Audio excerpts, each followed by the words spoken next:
তোমার দুই দেহ, রাধা কৃষ্ণের আত্মা একই, দুই দেহ ধরি অনন্য বিলাস রস আস্বাদন করি। মানে তাদের আত্মা একই, দেহ দুটো হই, তারা ওই বৃন্দাবনের লীলা রস মাধুর্য আস্বাদন করেছে। তার দাপর যুগে বৃন্দাবনে সেই রাধা কৃষ্ণ তারা দুজনই আত্মা একই, দুটো দেহ মানে ভিন্ন হয়ে লীলা রস মাধুর্য আস্বাদন করলো। কিন্তু ব্যাপারটা কি হলো মা, আত্মা যদি একই হলো, দুটো দেহ করার দরকার কি? কি ঝামেলা তো আমাদেরই হচ্ছে, তাই না? ঠাকুর ঘরে গেলে দুটো করে থালা, দুটো করে গ্লাস, দুটো করে জল দাও, দুটো করে ফুল দাও, দুটো করে ছানা দাও। আত্মা যদি একই, এক হয়ে দাঁড়াও না, একজনকেই সেবা দিই, ঘটা করে দুই হওয়ার দরকার কিছু। বাবা একটা কথা মনে রাখবেন মা, এক থেকে ভেঙে যতক্ষণ না দুই হওয়া যাচ্ছে ততক্ষণে কিন্তু লীলার রস মাধুর্য আস্বাদন করা যাবে না। এক থেকে ভেঙে আগে দুই হতে হবে, তবে লীলার রস মাধুর্য আস্বাদন করা যাবে। তাই তো তিনি বললেন যে সেই দুই মানে সেই রাধা কৃষ্ণ তারা দুজনেই লীলা রস মাধুর্য আস্বাদনের জন্য দুজন হলো। আবার সেই দুই এবে মানে এই কলিযুগে হলো চৈতন্য গোসাই। ভাবরস আস্বাদিতে দোহে হইলা একঠাই, মানে এক হলো। এবার ব্যাপারটা কোন গোলমেলে হয়ে যাচ্ছে না? আরে যদি এক হই ভাবরস আস্বাদন করা যেত, মানে ওই যে তারা দুজন এক হয়ে গৌর হয়েছে, তা যদি এক হয়ে ভাবরস আস্বাদন করা যেত, বৃন্দাবনে ঘটা করে দুই হওয়ার দরকার কি ছিল? কি এক হয়ে থাকতে পারতো? কিন্তু বাবা একটু ভেবে দেখবেন না, ওই এক থেকে ভেঙে দুই হওয়া আবার এক হওয়া আর এক হয়ে থাকা একেবারে আকাশ আর পাতাল পার্থক্য। কি মা পার্থক্য হয় না? এই যেমন তখন মিষ্টির দোকানে এক রকমের মিষ্টি পাওয়া যায়, যে মিষ্টিগুলোকে দুধে ডুবিয়ে খাওয়া হয়, ওই মিষ্টির নাম কি? রসমালাই। একবার ভেবেছেন মিষ্টিটা কি দিয়ে তৈরি? দুধ থেকে তৈরি। দুধ থেকে ছানা তৈরি হলো, ছানা দিয়ে মিষ্টি তৈরি হলো, সেই মিষ্টিকে দুধে ডুবিয়ে খাওয়া। আমার এই যে এই মিষ্টির যে স্বাদ, মানে দুধ থেকে ছানা, ছানা থেকে মিষ্টি, মিষ্টিটাকে দুধে ডুবিয়ে খাওয়ার যে স্বাদ, আর এক ঘটে দুধ ঢক ঢক করে খাওয়া, দুটো কি এক হবে? দুটোর তফাৎ আকাশ আর পাতাল। ঠিক তদ্রূপ ওই বৃন্দাবনে রাধা কৃষ্ণ তারা দুজনে দুটি দেহ এক হয়ে রসমালাই গৌর হয়ে এই কলিহত জীবের মাঝে। কেন না আমাদের মতো এই কলিহত জীবীকে উদ্ধার করবার লাগি, কলির পাপী তাপীকে সঠিক রাস্তায় আনবার লাগি সেই দাপরের কৃষ্ণ চলে এলো কাঙালের বেশে। জীবের হাতে ধরে ধুলাইয়ে গড়াগড়ি দিয়ে বলে,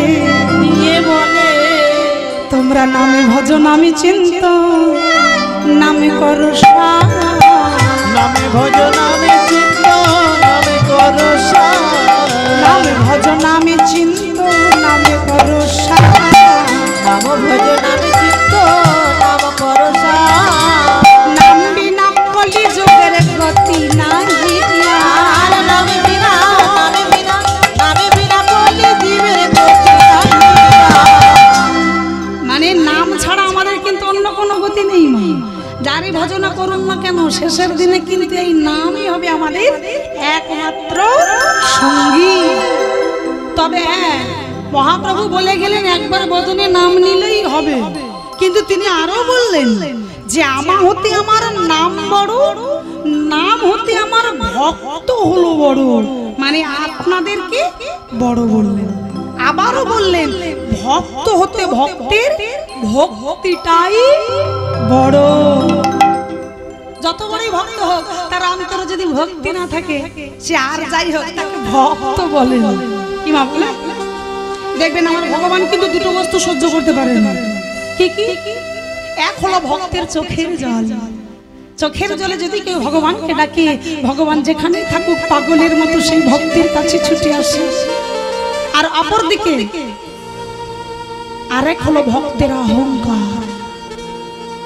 আমার কোন ভক্ত যদি অহংকার করে, তার সম্পূর্ণ ভক্তিটাই নষ্ট হয়ে যায়। ওই যেমন এক বালতি গরুর দুধে যদি এক বিন্দু গোচনা পড়ে, কি হয়? দুধটা কেটে যায় না? ঠিক যত বড় ভক্ত হোক, তার অন্তরে যদি বিন্দু মাত্র অহংকার প্রবেশ করে, তার সম্পূর্ণ ভক্তিটাই নষ্ট হয়ে যায়। আমার ভগবান ভক্তি ছাড়া কৃপা করে না। ভক্তিতে ঈশ্বর প্রাপ্তি মেলে, ভক্তি বিনা ভগবানের কৃপা লাভ হয় না। তাই আগে আমাদের চাই ভক্তি। শাস্ত্রে বললেন, ভক্তিতে না করিলে যেমন আবাদ ভূমিতে শস্য ফলে না, ঠিক তদ্রূপ ভক্তিতে না করিলে শ্রবণ নয়ন কোনো দিনও গলে না। আগে চাই আমাদের ভক্তি, ভক্তি বিনা তার কৃপা লাভ হবে না। তবে দেখুন, একটা কথা বলে রাখি, এটা নিশ্চয়ই আপনারা জানেন যে জগতে ভগবান যা কিছু করে কি আমাদের খারাপের জন্য, মঙ্গলের জন্য, মানে আমাদের ভালোর জন্যই করেন, তাই তো? এখানে এ যুগে ভগবানের অবদান আছে অনেক। এত সাদের মানব দেহ সে তো তারই দেওয়া। যখন মাতৃ গর্ভে ছিলাম কত কথা দিলাম, দয়াময় একবার ধরাই পাঠাও। এই বদনে অকথা কুকথা বলবার আগে আগে তোমার নাম বলবো। এই নয়নে অন্য কিছু দেখবার আগে আগে তোমার চরণ দর্শন করবো। এই হাত দিয়ে অন্য কিছু করবার আগে আগে তোমার সেবা দেব। এই চরণে অন্য কোথাও যাওয়ার আগে যেখানে তোমার নাম হবে, পায়ে হেঁটে তোমার নাম শুনতে যাব। কত কথা, কত কত কথা দিলাম, আর যেই ধরায় এলাম ভুলে গেলাম সেই কথা দেওয়ার কথা। কেননা আমাদের হৃদয়ে যে কু কামনা, কু বাসনা রূপী আগাছাগুলো হৃদয়ে ভরে গেছে। এই হৃদয়ে তো নাই কোনো ভক্তি। এই হৃদয়ে যদি ভক্তিলতা বীজ রোপণ করতে হয়, আমার ওই কোন জমিতে বীজ রোপণ করতে গেলে বলুন, শুকনো মাটিতে যদি আপনি বীজ রোপণ করেন, বলুন সেই বীজ থেকে কি অঙ্কুর বেরোবে? বেরোবে না। আগে মাটিটা ভিজিয়ে দিতে হবে। ঠিক তদ্রূপ এই হৃদয় বাগানে ওই ভক্তিলতা বীজ রোপণ করবার আগে তোমার দুটো নয়ন মারি বরিশন করে তোমার হৃদয় বাগানটাই আগে ভিজিয়ে দাও। আরে তাতে যদি তুমি ভক্তিলতা বীজ রোপণ করো, দেখবে কৃষ্ণ ভক্তির বীজ অঙ্কুরিত হবে। আজকে দেখুন, এই যে ভগবান যা কিছু করে আমাদের ভালোর জন্য, তার একটা ছোট্ট প্রমাণ দিয়ে যায়। এই যে দেখবেন, ওই যে বটবৃক্ষ মানে বট গাছ, আমার বটবৃক্ষ দেখতে কিন্তু বিশাল, কি মা বিশাল হয় না? কিন্তু বট গাছের ফল কত বড় হয় বলুন তো? ক্ষুদ্র ক্ষুদ্র, মানে ছোট্ট ছোট্ট। ভগবানের বিচারটা দেখুন, বটবৃক্ষ বিশাল আকৃতি, যার ফল ধারণের ক্ষমতা আছে, তাকে ভগবান দিয়ে দিল ক্ষুদ্র ফল। কিন্তু বলুন তো, যে লাউ গাছ আমার নিজেই সোজা হতে পারে না, একটা একটা ফল 5 কেজি 10 কেজি 15 কেজি 20 কেজি হয়ে যাচ্ছে। এখানে ভগবানের বিচারটা কেমন হলো? যার ফল ধারণের ক্ষমতা তাকে দিল ক্ষুদ্র ফল, আর যে নিজে সোজা হতে পারে না তার বিশাল আকারের ফল দিল। কেন? এখানেও তিনি আমাদেরই ভালোর জন্য করেছে। যদি বলেন এখানে আমাদের ভালোটা কি? এই যে গ্রীষ্মকাল মানে এই গরমের দিনে, এই যে বৈশাখ জ্যৈষ্ঠ মাসে প্রখর রৌদ্র প্রখর গরম, এই সময় আগেকার দিনে মানুষ কি করতো জানেন? এখন তো বাড়িতে বাড়িতে এসি ফ্যান কুলার হয়ে গেছে। আগেকার দিনে মানুষ ওই বটবৃক্ষের নিচে বসে শীতল বাতাস খেত। প্রকৃতির বাতাসকে দেহ মন প্রাণ শীতল করিয়ে দিত। আমার ওই গাছের নিচে বসলে মন প্রাণ জুড়িয়ে যেত না? বলুন তো, যখন গাছের নিচে গিয়ে বসি আমরা, ওই গাছ থেকে তো ফল পড়ে, কি মা পড়ে না? কখনো মাথায় পড়ে, কখনো অঙ্গে পড়ে, কখনো গায়ে পড়ে। বলুন, আমাদেরকে কোনো আঘাত লাগে, কোনো কষ্ট হয়? ওই যে ফলগুলো পড়লো আমাদের অঙ্গে, কি আমাদেরকে আঘাত লাগে? লাগে। কিন্তু একবার ভেবে দেখুন তো, ওই বট গাছের ফল যদি লাউয়ের মতো হতো, তাহলে ভুল করে কি কেউ ওই বটের নিচে আর যেত? হ্যাঁ, একটা 5 কেজি মাথায় পড়লেই সে একবারে হরি বল হয়ে যায়। অর্থাৎ ভগবান যা কিছু করে আমাদেরই ভালোর জন্য করেন, আমাদের মঙ্গলের জন্য করেন। তাই আজকে আমরা যে লীলা আস্বাদন করব সেখান থেকে জানতে পারবো যে ভগবান বিপদের বন্ধু কিনা, নিরাশ্রয়ের আশ্রয়দাতা কিনা, তিনি আমাদের রক্ষাকর্তা কিনা। দেখুন আজকে আমরা যে লীলা আস্বাদন করব সেটি হলো মহাভারত থেকে, অর্থাৎ আজকে একটু মহাভারত লীলা আস্বাদন করব। মহাভারত থেকে শ্রীকৃষ্ণ গান্ধারী। এই কিছুদিন আগে এসেছিলাম, একটি ভক্তলীলা আস্বাদন করেছিলাম। আজ চলুন একটু শাস্ত্র কথা অর্থাৎ মহাভারতের কথা আস্বাদন করব। তা দেখুন না, এই যে মহাভারতে একটা যুদ্ধ হয়েছিল, যুদ্ধটার নাম কি জানা আছে? কুরুক্ষেত্রের যুদ্ধ। আচ্ছা, যুদ্ধটা কতদিন হয়েছিল একটু বলুন তো দেখি, কেউ বলতে পারবে? বাহ, এই তো আমার মায়েরা জানে। কে বললো জানেন? আমার 18 দিন, তাই তো? বাহ বাহ। তা দেখুন আমরা বলি 18 দিন, কিন্তু যুদ্ধটা হয়েছিল 17.5 দিন, মানে 17 দিন একবেলা হয়ে যুদ্ধের সমাপ্তি ঘটে গিয়েছে। তা সেটা কথার কথা আমরা বলি 18 দিন, তা সে 18 দিনই বলুন বা 17.5 দিনই বলি, ওই যুদ্ধটা কিন্তু বাইরের কারোর সঙ্গে হয়নি। কি মা হয়েছে? একেবারে ঘরে ঘরে হলো, ভাই ভাইয়ের মধ্যে। এক পক্ষে ছিল 100 জন, আর এক পক্ষে ছিল মাত্র 5 জন। যে পক্ষে ছিল 100 জন সেই পক্ষে 3 জন ছিল। কে কে? ভীষ্ম, কর্ণ, দ্রোণাচার্য। আর যে পক্ষে ছিল মাত্র 5 জন সেই পক্ষে ছিল আমার ভগবান শ্রীকৃষ্ণ। কিন্তু জানেন কি, এই কুরুক্ষেত্রের যুদ্ধটা ইতিহাসের পাতায় ধর্মযুদ্ধ বলে সম্বোধন করা হলো। কেন? আমরা যতদূর জানি, যে যুদ্ধে মারামারি, কাটাকাটি, খুনোখুনি, রক্তারক্তি হয় সেই যুদ্ধকে ধর্মযুদ্ধ বলে না। কি মা বলে? বলে না।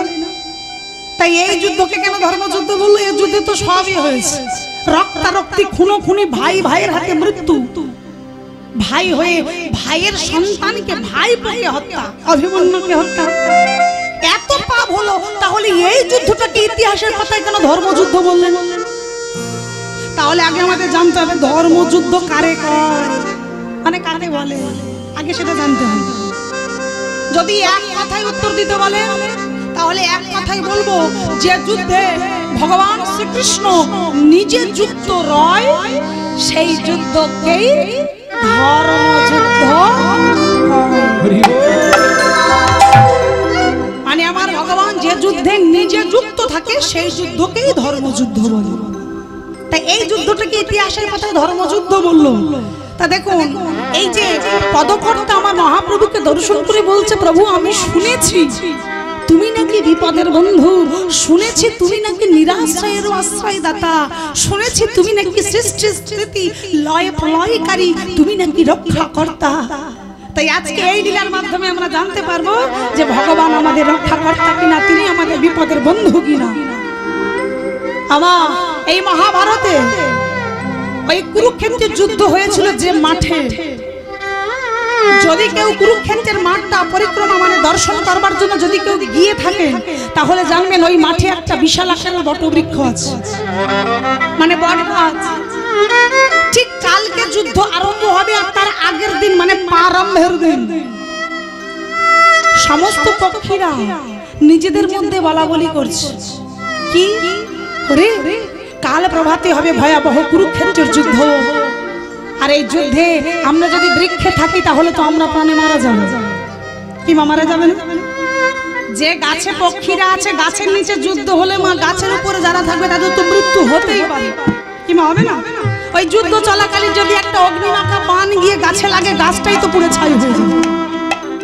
তাই পক্ষীরা নিজেদের মধ্যে বলা বলি করছে এই যুদ্ধ হবে কাল থেকে, তাই চল আজকে বরঞ্চ প্রাণ বাঁচানোর তাগিদে আমরা পালিয়ে যাই।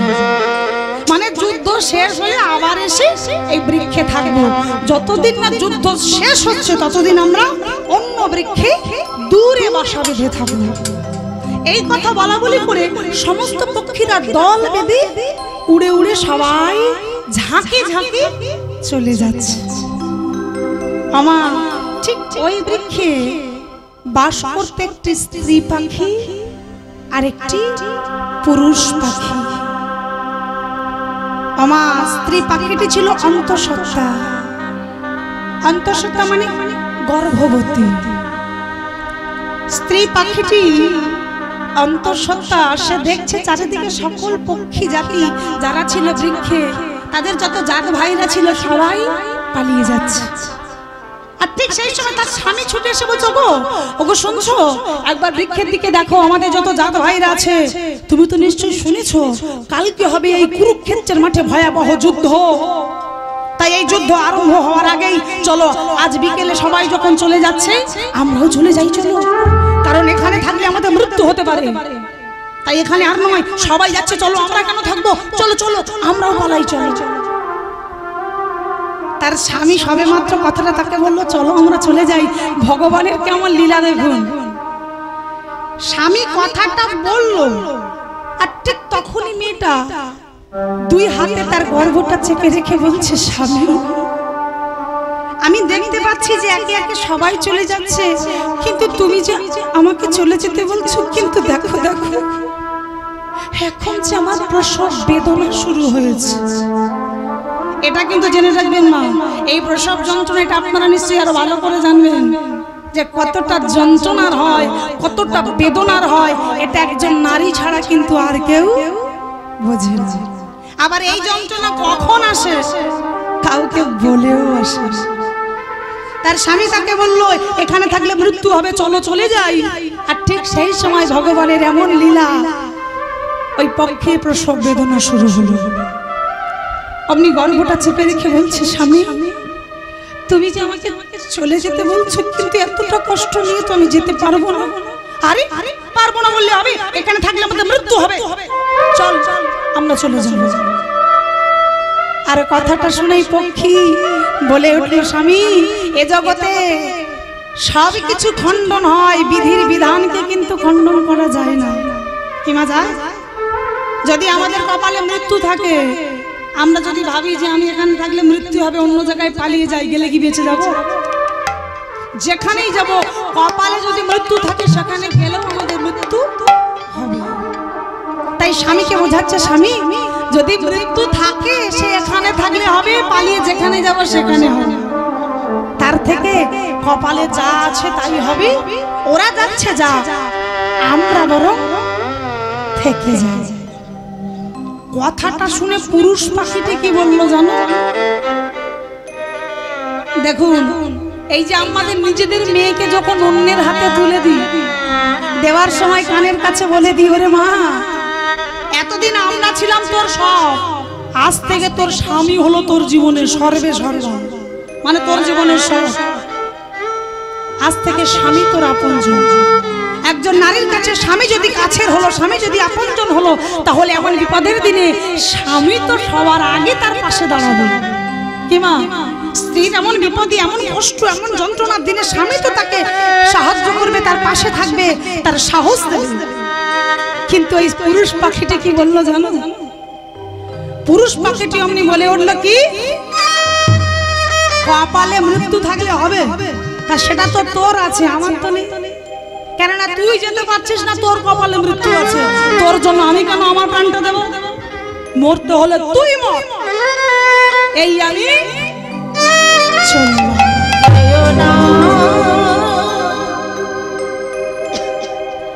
ও গো স্বামী গো, হরি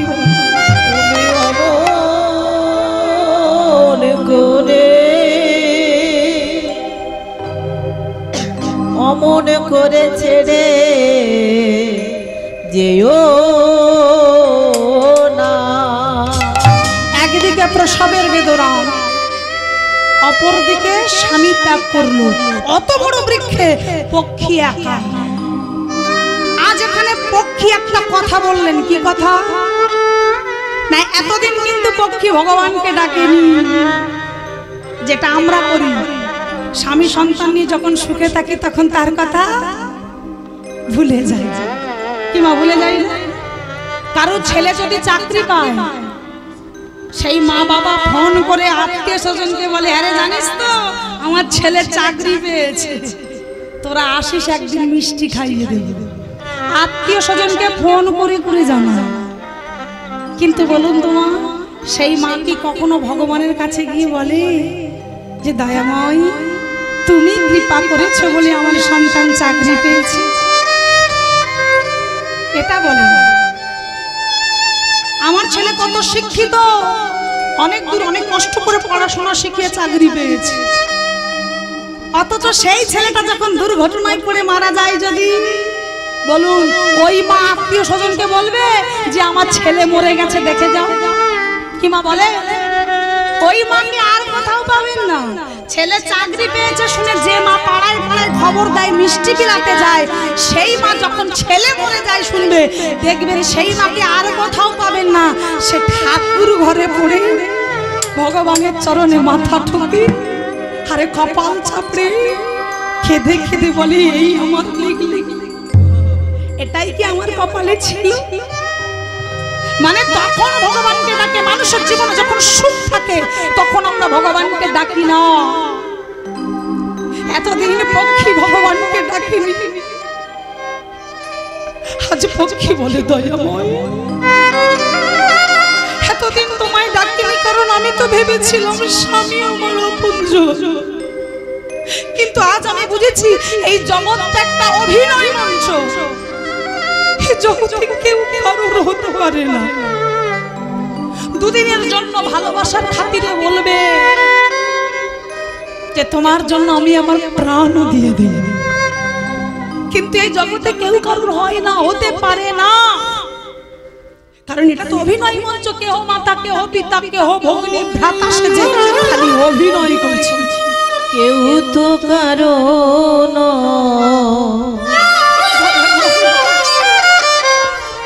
জানি প্রভু দয়াম,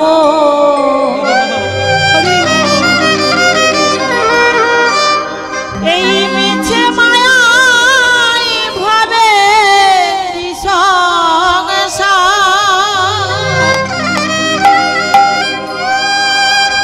কাল যাবে আসবে সবই তো পুরাবে,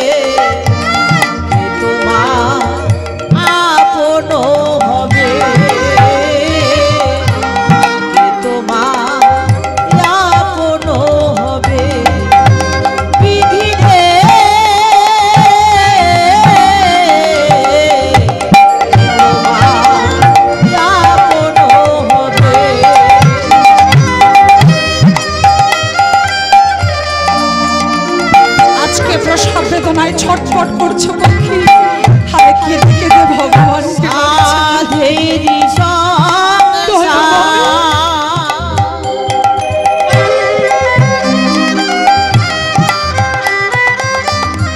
উড়ে হলো সে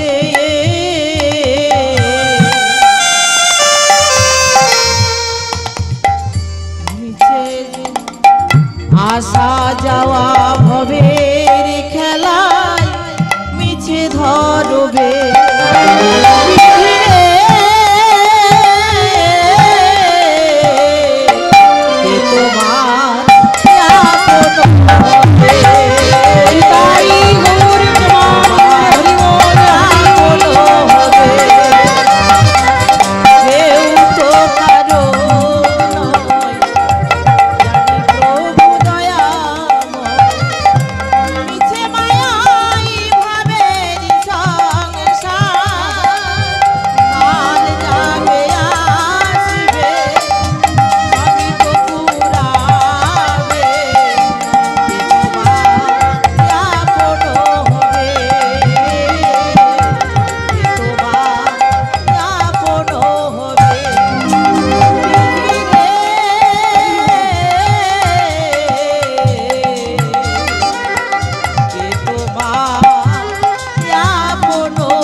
আরো বিপদ বেড়ে গেল।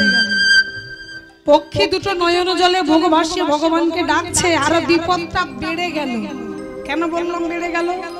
কেননা এতক্ষণ পক্ষী একা একা গাছের ডালে বসে বসে ভগবানকে ডাকছে আর নয়ন বাড়ি বরিশন করছে। কিন্তু আরো বিপদটা বাড়লো, কারণ এতক্ষণ পক্ষী ছিল একা, রাতারাতির মধ্যে তার দুটো বাচ্চাও হয়ে গেল। এবার যে হয়ে গেছে তিনজন। এবার কিন্তু চাইলে পক্ষী পালিয়ে যেতে পারতো, কিন্তু আপনারাই বলেন আমরা তো নারী জাতি, কোন মা পারবে নিজের জীবনে বাঁচবার জন্য সদ্যজাত সন্তানকে ফেলে পালাতে? কেউ পারে না। তাই এতক্ষণ নিজের প্রাণের ভয় ছিল, কিন্তু এবার আর তো নিজের নয়। এবার পক্ষী বলছে দয়া করে, এতদিন আমি ভেবেছিলাম স্বামী আপন, তাই তোমায় ডাকিনি, তোমার শরণাপন্ন কোনোদিনও হইনি। কিন্তু আমি শুনেছি তুমি নাকি বিপদের বন্ধু, আমি শুনেছি তুমি নাকি নিরাশ্রয়ের আশ্রয়দাতা।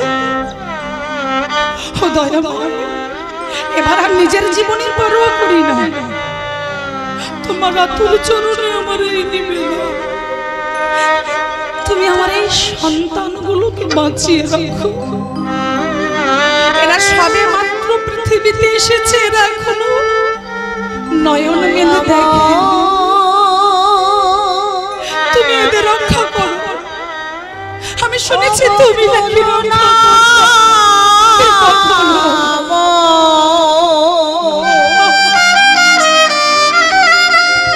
ওগো দয়া